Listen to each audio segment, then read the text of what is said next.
ಬೆಂಗಳೂರು ನಗರದ ಆತ್ಮೀಯ ನಾಗರಿಕ ಬಂಧು ಭಗಿನಿಯರೇ, ನಿಮಗೆಲ್ಲ ನನ್ನ ನಮಸ್ಕಾರಗಳು.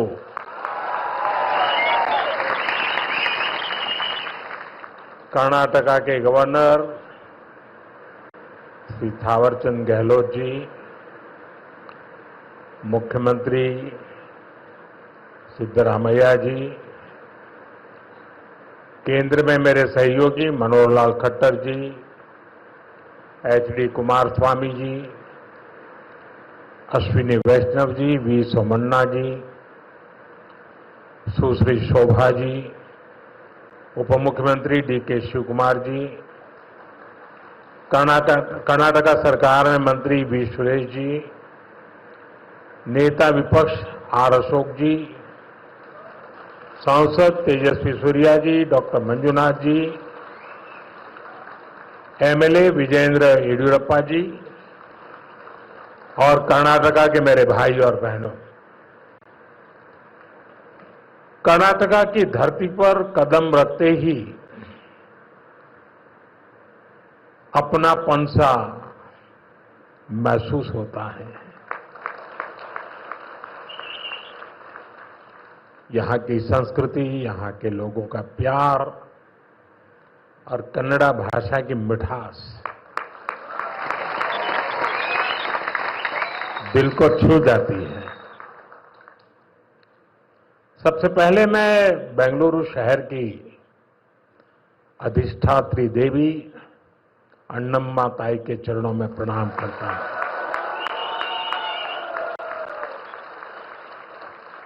सदियों पहले नाड़ प्रभु केम्पेगौड़ा जी ने बेंगलुरु शहर की नींव रखी थी।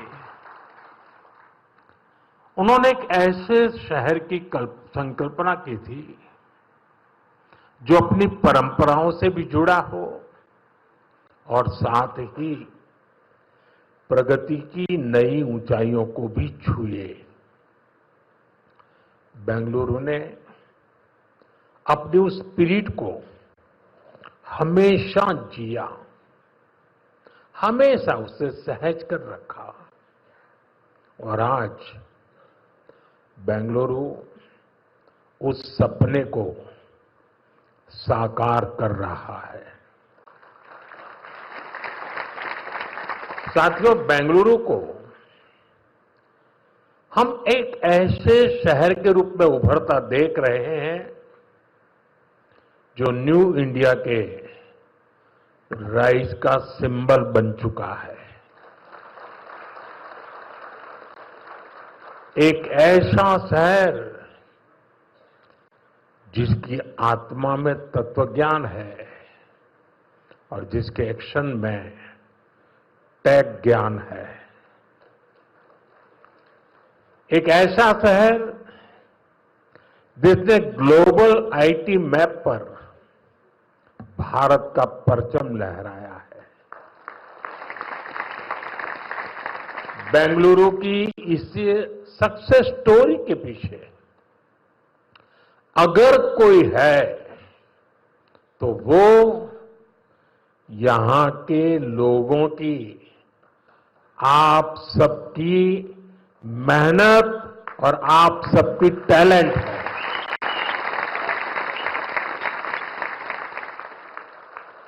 फ्रेंड्स, 21वीं सदी में अर्बन प्लानिंग और अर्बन इंफ्रास्ट्रक्चर हमारे शहरों की बहुत बड़ी आवश्यकता है।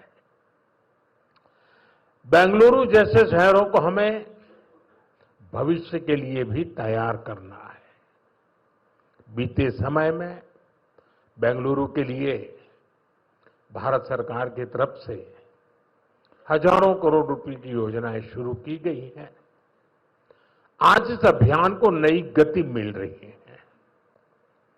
आज बेंगलुरु मेट्रो येलो लाइन का शुभारंभ हुआ है। मेट्रो फेज 3 की आधारशिला भी रखी गई है। साथ ही देश के अलग अलग हिस्सों के लिए 3 नई वंदे भारत ट्रेनों को हरी झंडी भी दिखाई गई है। बेंगलुरु से बेलगावी के बीच वंदे भारत की सेवा शुरू हुई है। इससे बेलगावी के व्यापार और टूरिज्म को बढ़ावा मिलेगा। इसके अलावा नागपुर से पुणे और श्री माता वैष्णो देवी कटरा से अमृतसर के बीच भी वंदे भारत एक्सप्रेस शुरू हुई है। इससे लाखों श्रद्धालुओं को लाभ होगा, पर्यटन को बढ़ावा मिलेगा।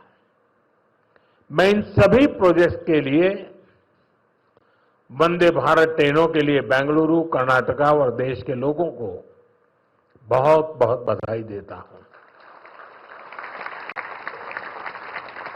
साथियों,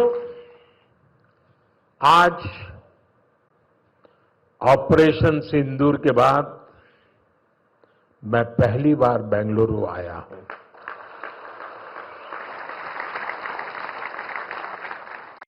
ऑपरेशन सिंदूर में भारतीय सेनाओं की सफलता सीमा पार कई किलोमीटर भीतर आतंकवादी ठिकानों को नेस्त नाबूद करने की ताकत और आतंकवादियों के बचाव में उतरे पाकिस्तान को कुछ ही घंटों में घुटनों पर लाने की हमारी क्षमता पूरी दुनिया ने नए भारत के इस स्वरूप के दर्शन किए हैं।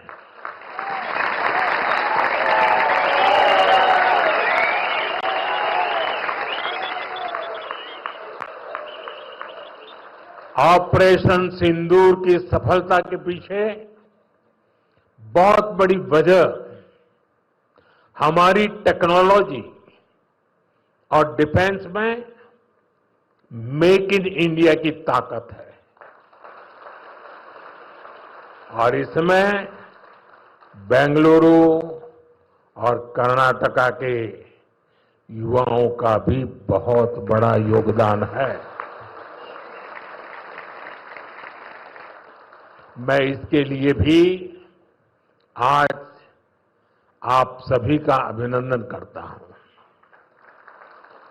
साथियों, आज बेंगलुरु की पहचान दुनिया के बड़े सिटीज के साथ होती है। हमें ग्लोबली कॉम्पीट भी करना है, इतना ही नहीं, लीड भी करना है। हम तभी आगे निकलेंगे जब हमारे शहर स्मार्ट होंगे, फास्ट होंगे, एफिशिएंट होंगे। इसलिए आज मॉडर्न इंफ्रा के लिए प्रोजेक्ट पूरे कराने पर हमारा इतना जोर है। आज आरवी रोड से बोम्मा संद्रा तक येलो लाइन शुरू हुई है। ये बेंगलुरु के कई अहम एरियाज को आपस में कनेक्ट करेगी। बसवनगुड़ी से इलेक्ट्रॉनिक सिटी तक ये सफर में भी अब सब कम समय लगेगा। इससे लाखों लोगों के जीवन में ईज ऑफ लिविंग बढ़ेगी, ईज ऑफ वर्किंग बढ़ेगी। साथियों, आज येलो लाइन के लोकार्पण के साथ ही हमने फेज 3 यानी ऑरेंज लाइन का भी शिलान्यास किया है। जब ये लाइन शुरू होगी तो येलो लाइन के साथ मिलकर डेली 25 लाख पैसेंजर्स को फैसिलिटेट करेगी। 25 लाख पैसेंजर। ये बेंगलुरु के ट्रांसपोर्ट सिस्टम को एक नई ताकत देगी, एक नई ऊंचाई देगी।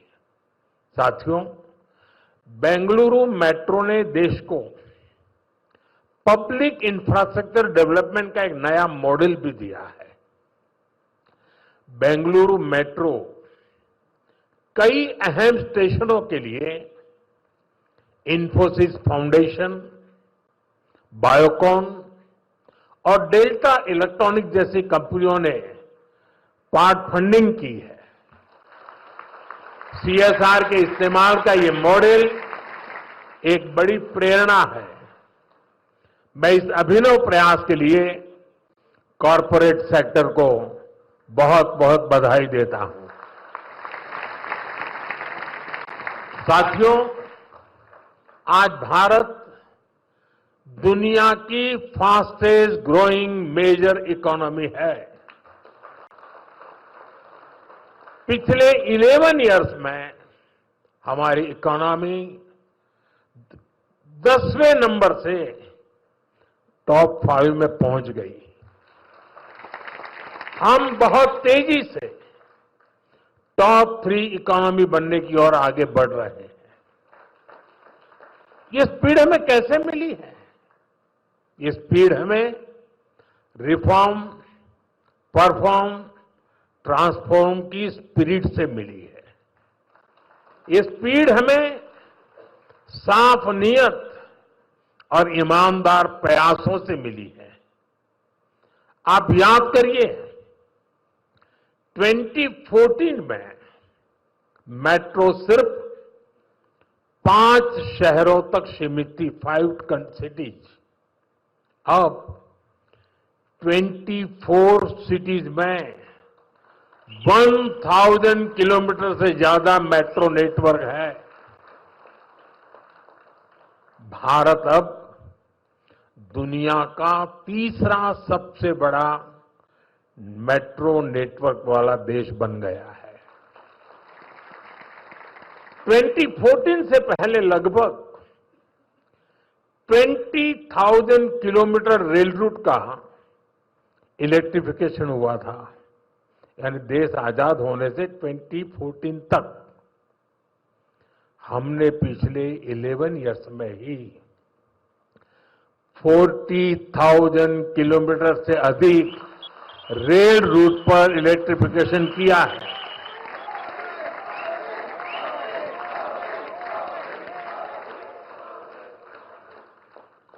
साथियों, जल, थल, नभ कुछ भी अछूता नहीं रखा है। फ्रेंड, जमीन ही नहीं, देश की उपलब्धियों का परचम आसमान में भी लहरा रहा है। 2014 तक भारत में सिर्फ 74 एयरपोर्ट थे। अब इनकी संख्या बढ़कर 160 से ज्यादा हो गई है।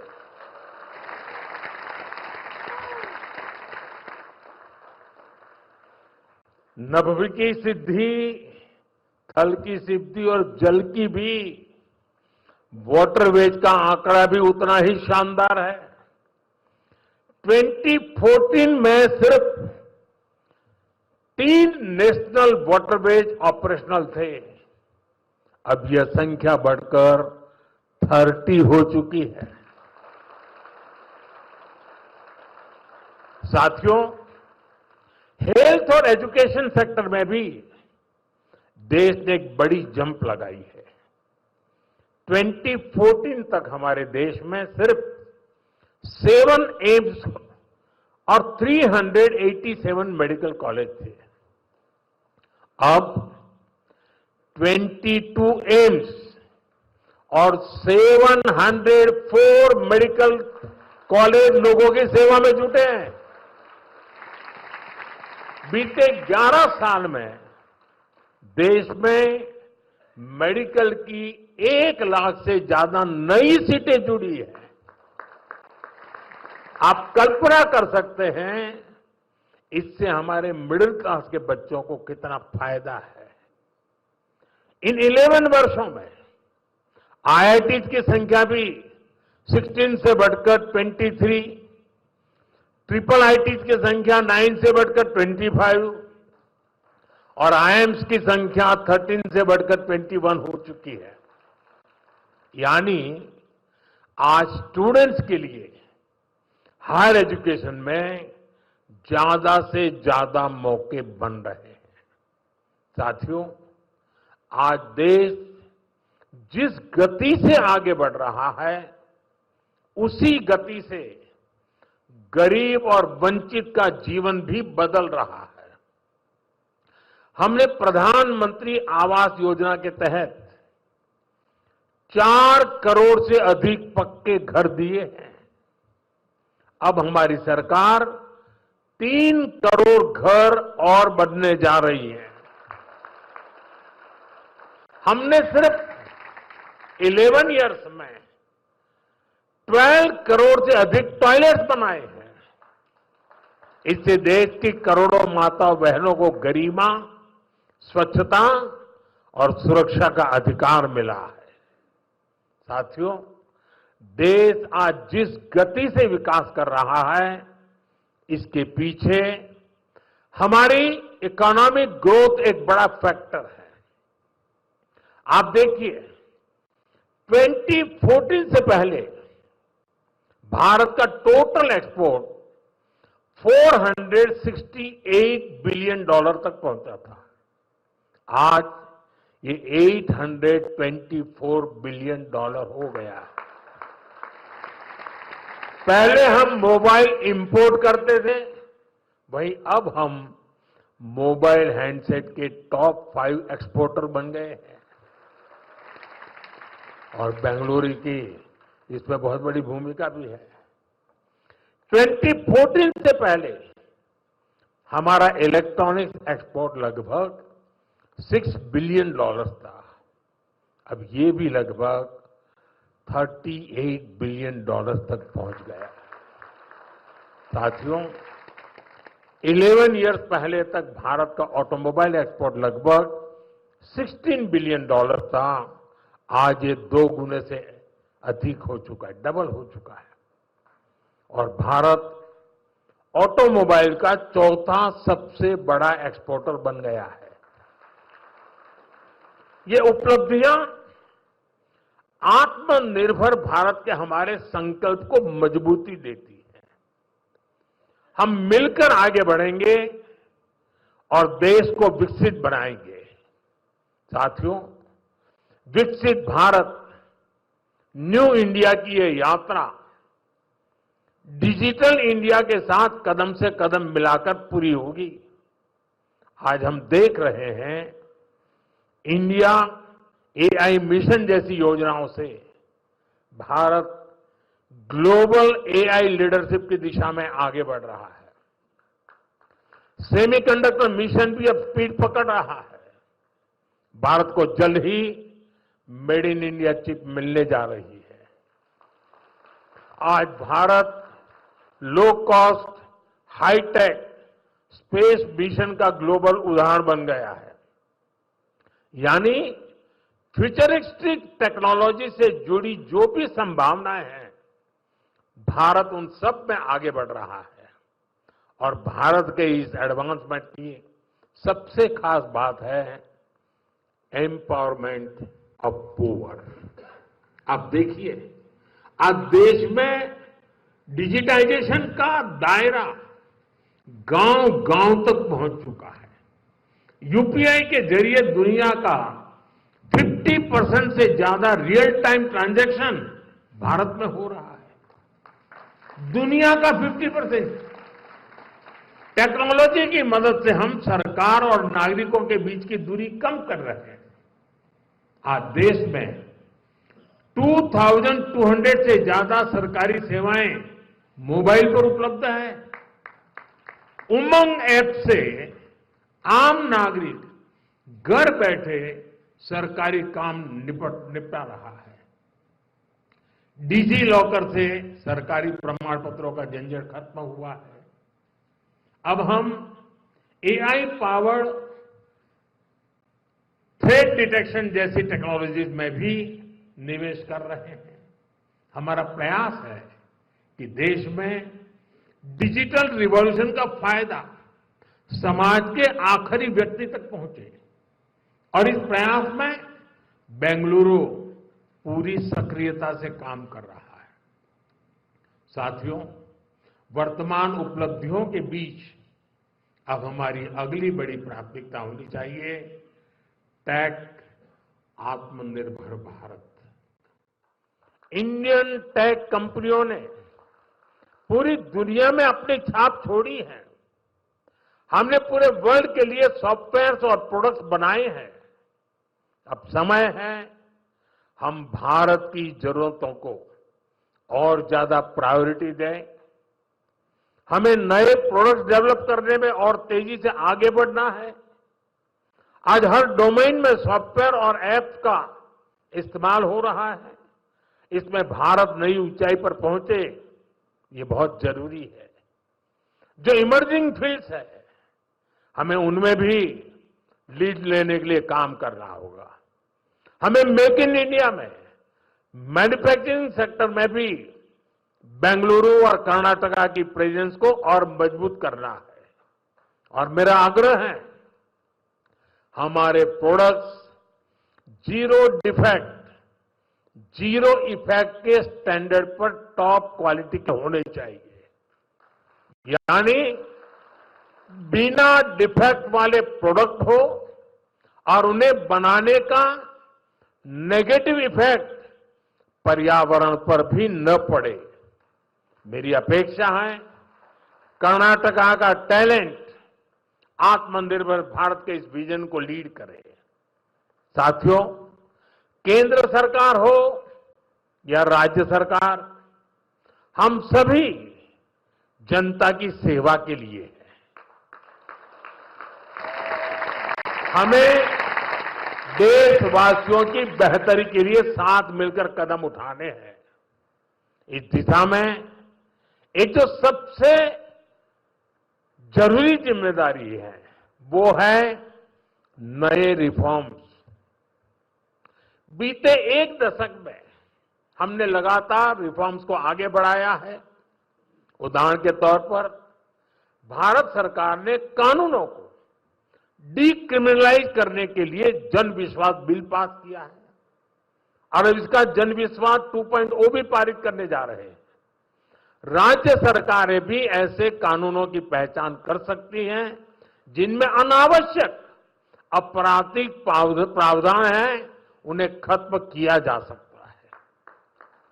हम मिशन कर्मयोगी चला रहे हैं ताकि सरकारी कर्मचारियों को कॉम्पिटेंसी बेस्ड ट्रेनिंग दी जा सके। राज्य भी अपने अधिकारियों के लिए इस लर्निंग फ्रेमवर्क को अपना सकते हैं। हमने एस्पिरेशनल डिस्ट्रिक्ट प्रोग्राम और एस्पिरेशनल ब्लॉक प्रोग्राम पर बहुत जोर दिया है। राज्य भी इसी तरह अपने यहां ऐसे क्षेत्रों की पहचान कर सकते हैं जिन्हें विशेष ध्यान की आवश्यकता है। हमें राज्य सरकार के स्तर पर भी नए रिफॉर्म्स को लगातार पुश करना चाहिए।